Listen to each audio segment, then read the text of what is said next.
I'm Nicola Tallant and you're watching Crime World, a podcast about criminals, drugs and the underworld in Ireland and across the globe. Make sure you subscribe to our channel and turn on notifications so you can be the first to watch all our latest episodes. You can also listen wherever you get your podcasts. So Ken, the Monkey Gang, firstly, who are they? And I suppose remind us why they're called the Monkey Gang. Well, this is a gang that's been operating in Dublin for about 2 decades now. They're actually a subsection of a wider national criminal gang. It's a lot of people in it would be actually related. There's a family structure to it. The Monkey Gang that is referred to is their main stronghold is the Finglas area of the north side of Dublin, but it wouldn't be just exclusive to there. They'd have tentacles elsewhere. And they earned their nickname after there was a massive Garda raid back in 2019 in which a load of ammunition and cash, firearms as well, were seized. But I suppose what was the headline issue was that a monkey that was being illegally kept by some gang members was discovered by Gardaí in a cage. As a pet? Yes. So right. This is one of these exotic animals that they were proving in a way that they can import anything, weren't they? Well, so it seems. Yeah. The monkey was seized from them. I actually don't know whatever happened to the monkey in the end, but they were not meant to have it. Yeah. Do you know, like, when I think back, obviously we have to be careful when we're talking about the individuals and who this gang are, because that's just the way the laws are structured here in this country. But we've both been kind of, writing about them for a long, long time. There's a number of reasons why they haven't been able to be dismantled so quickly. It's, they're a very tight-knit organisation. Yeah, it's. I think it's common case, Nicola, and you've seen it yourself, especially when it comes to family structures and gangs. It makes them tighter units. It's harder for Gardaí to penetrate them. Now, that's not to say that Gardaí and international law enforcement agencies as well have had some success against this particular organisation. But what seems to be happening now, and maybe why it's relevant to what we're talking about today, is they seem to be making a kind of a big push, for want of a better word, in relation to taking control of what would be a very lucrative drugs market around the Finglas, into Ballymun, down even into Coolock, that kind of area. So what seems to be happening is they're, for want of a better word again, it seems to be something like a campaign of terror.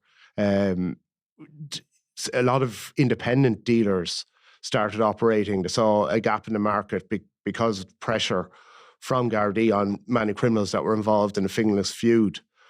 But there now seems to be a clampdown. These dealers are being effectively forced to, in some cases, to buy their drugs from what we call the Monkey Gang. So they have always been there, I suppose, over the past 10 or so years.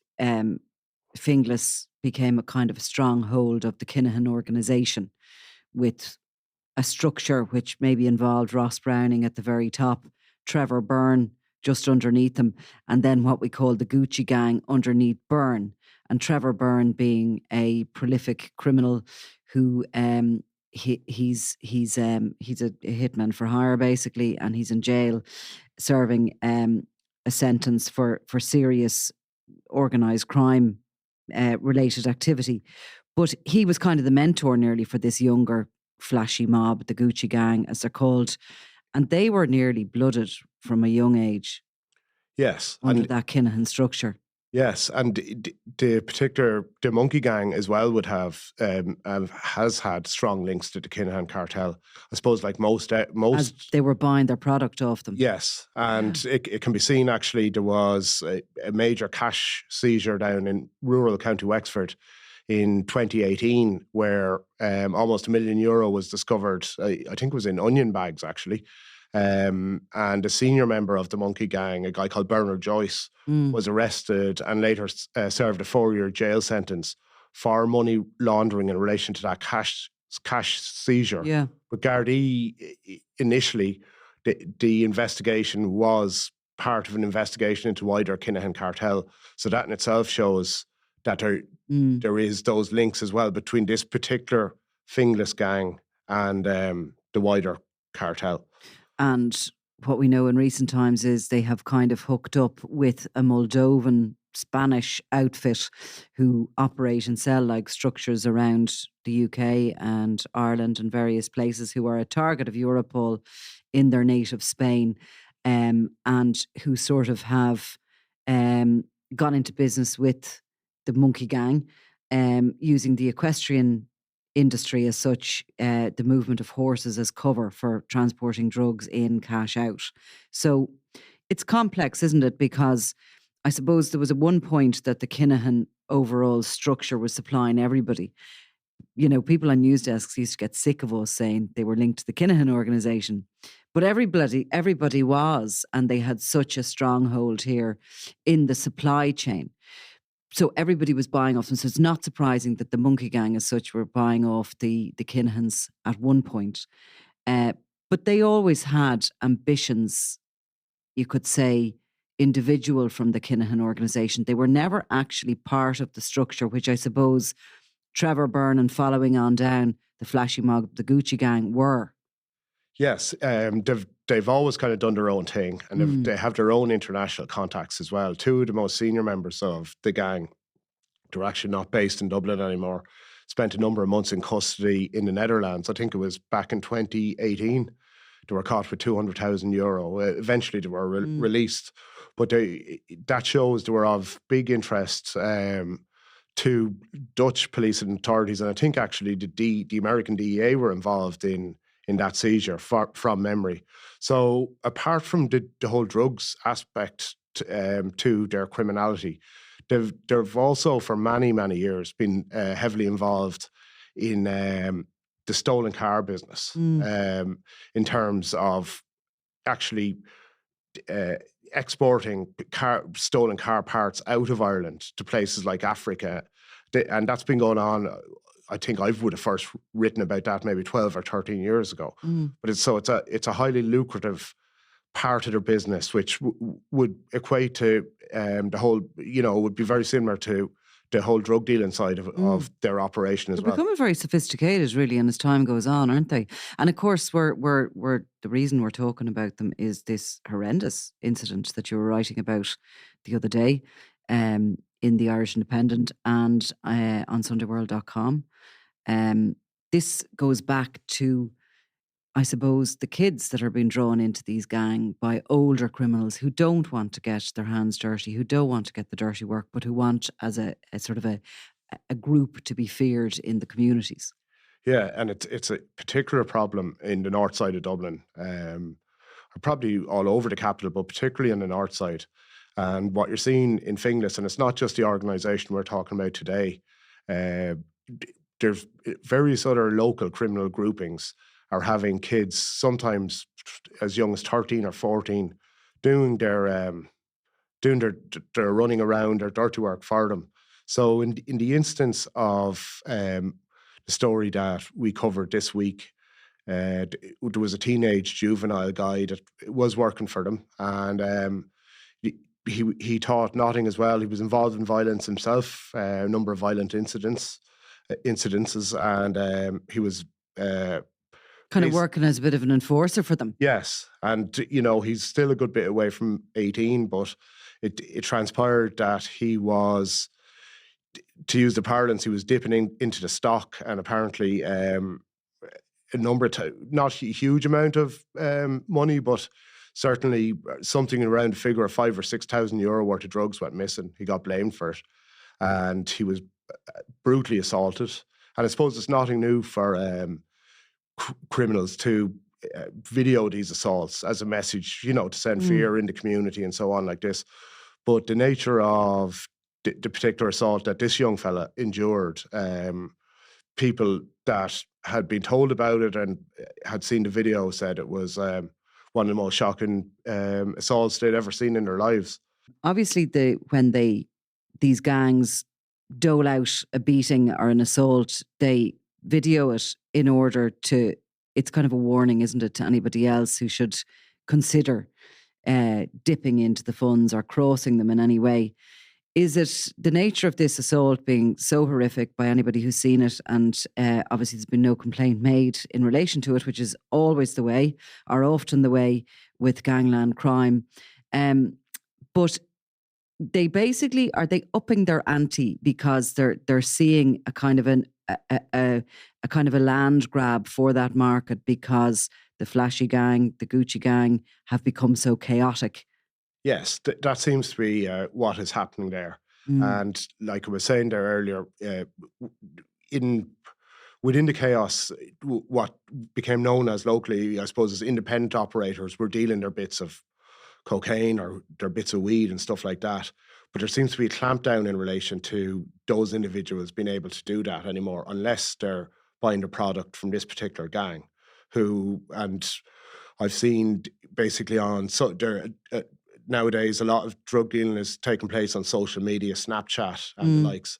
And there's a particular screen grab. Well, one thing it does show is that their services, there's a mobile, in the 085 mobile number, and it's pointed out on it that it's a 24-hour service.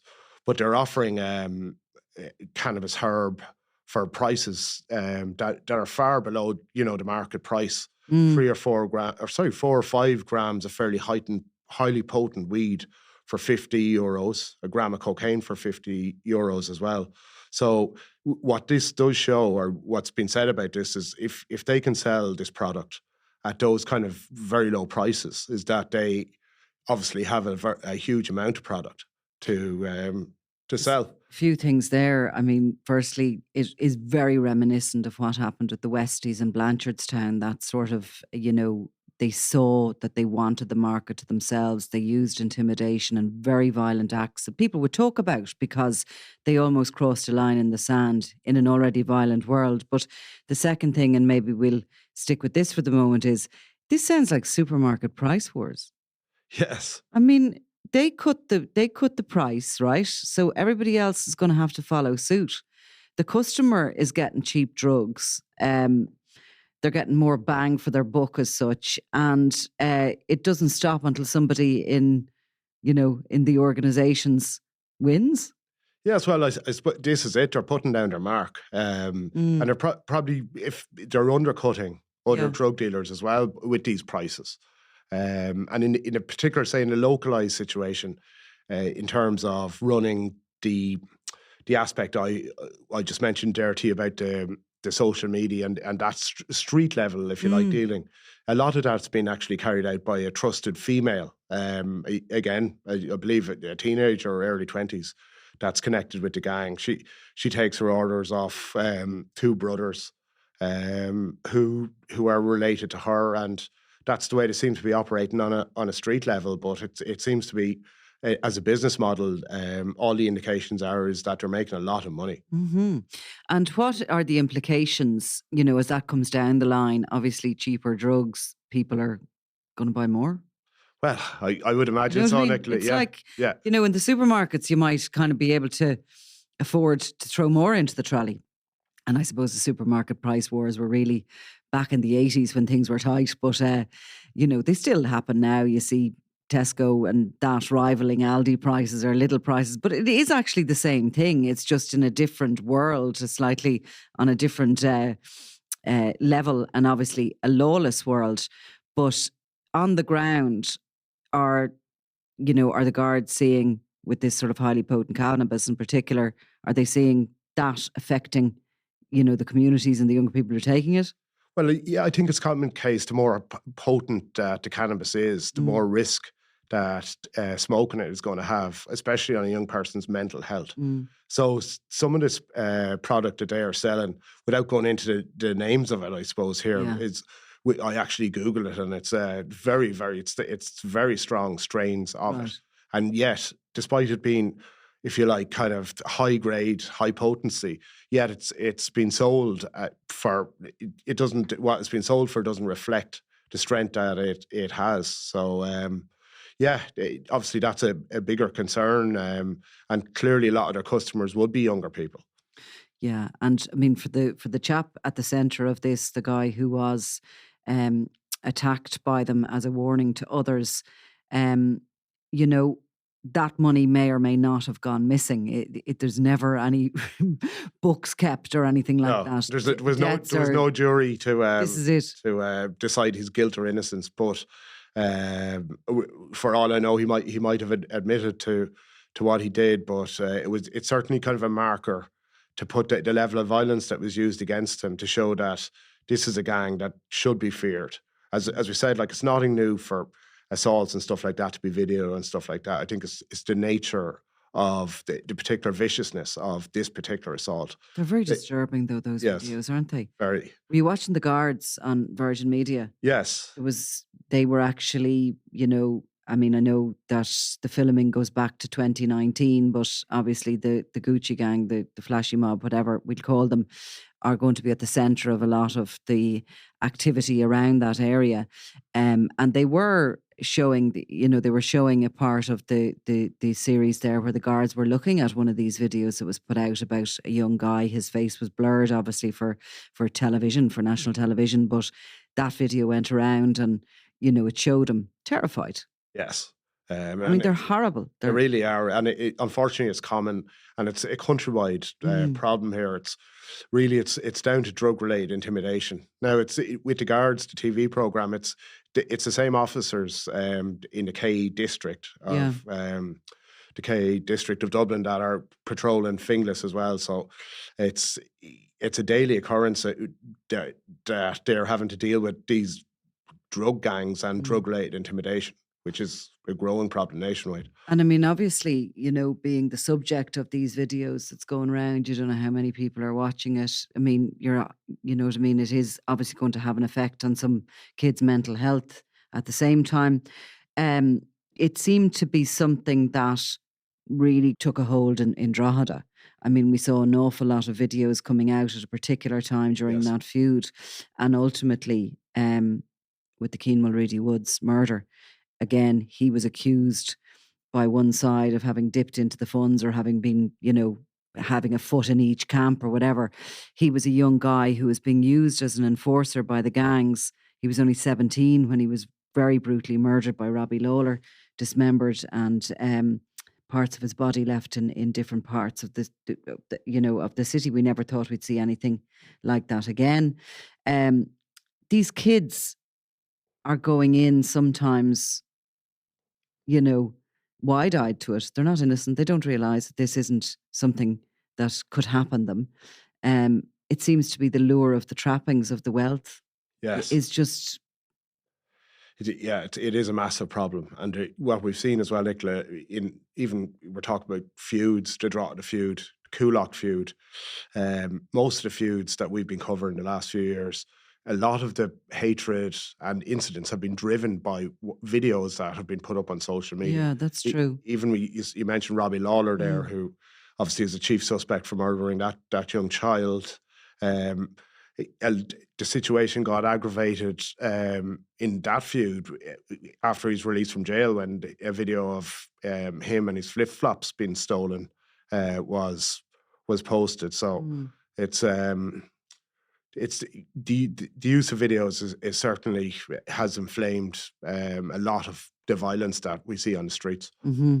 And what's happening with the Gucci gang, the flashy mob at the moment? I mean, they are kind of, are they able to be visible in their own area? Or are they living outside it? Living outside it now, Right. in terms of the flashy gang. The most recent information was they're actually, the criminal we nickname Mr. Flashy for legal reasons, and one of his closest associates are actually living in the Dublin 4 area. They've been holding kind of business meetings in a well-known burger joint in the Grafton Street area. They're regularly spotted there by Gardaí and searched and so on. And the suspicion is that they've kind of moved out of the drug dealing scene in their local area, which has enabled the likes of the Monkey Gang to move in. But the suspicion is that the Flashy Gang in particular have been supplying street-level dealers along, people that might be involved in drug use along the boardwalk, along the quays.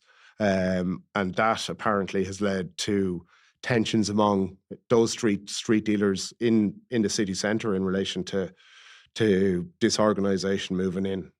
The criminal we'd call Mr. Flashy, it hasn't probably stood in a street corner and dealt drugs for a long time, and he's still only 28. Yes.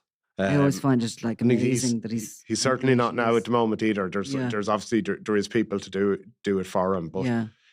despite him living maybe in the leafy suburbs, his life is under constant threat. He can't go back. That's not to say he doesn't go back on occasion, but he can't live where he's from, and he's fallen out with rivals who were once friends of his, and it's one of those really caustic situations that they all know where one another lives and what Yes. they do and who they're related to and all the rest of it. Like, at what point, he's only 28, did he go up that level to become a manager or a wholesaler, shall we say, as opposed to a dealer? I suppose it's just maybe a bit of luck, really. He's someone that's always kind of fallen out with everybody. But you mentioned earlier Trevor Byrne, and who's serving lengthy sentences for firearms offences and various other offences, who had to he had to spend time abroad and so on like that. So it meant your man got promoted. Exactly. Basically, it's for his time. Yes. Without the sense.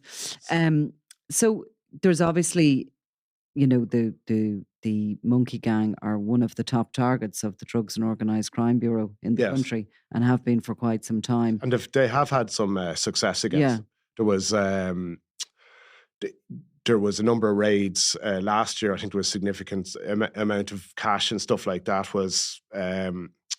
was taken, and there was a number of arrests. And again, they were a kind of a lower level than some of the crew that we've been talking about today. There was a number of juveniles arrested.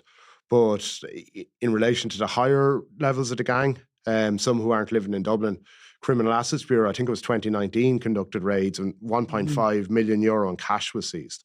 So we had mentioned as well about Bernard Joyce, who received a jail sentence after being caught. Bernard Joyce, yeah. That's correct, yeah. So is he the number 2 in the operation? Yes. And what's the structure like? How many? You're talking different levels. So the top tier where he would be, how many would be there? Well, at that level, I think you've probably around half a dozen, and they'd be older people. Within the Monkey Gang, the Finglas element of it, it's really 2 brothers that are the main people. But underneath them, you could have 20 to 25 people, of different ages. Right, but mostly kind of young teenagers. Yeah. Who, even if they're caught with stuff. Exactly, and it seems to be a common tactic now by even the more veteran criminals that we might have been writing about in Finglas 15 or 20 years ago. You don't really hear their names anymore. Yeah. But that doesn't mean that they're not still active. But what's happening is a lot of the running around, the people that are moving the drugs and so on are, as we say, can be as young as 14. And they're likely, if they are caught, they're facing the prospect of being dealt with under a JLO by the Gardaí rather than facing serious criminal charges. Yeah, it's very concerning. Well, Ken Foy, thank you very much. Thanks, Nicola.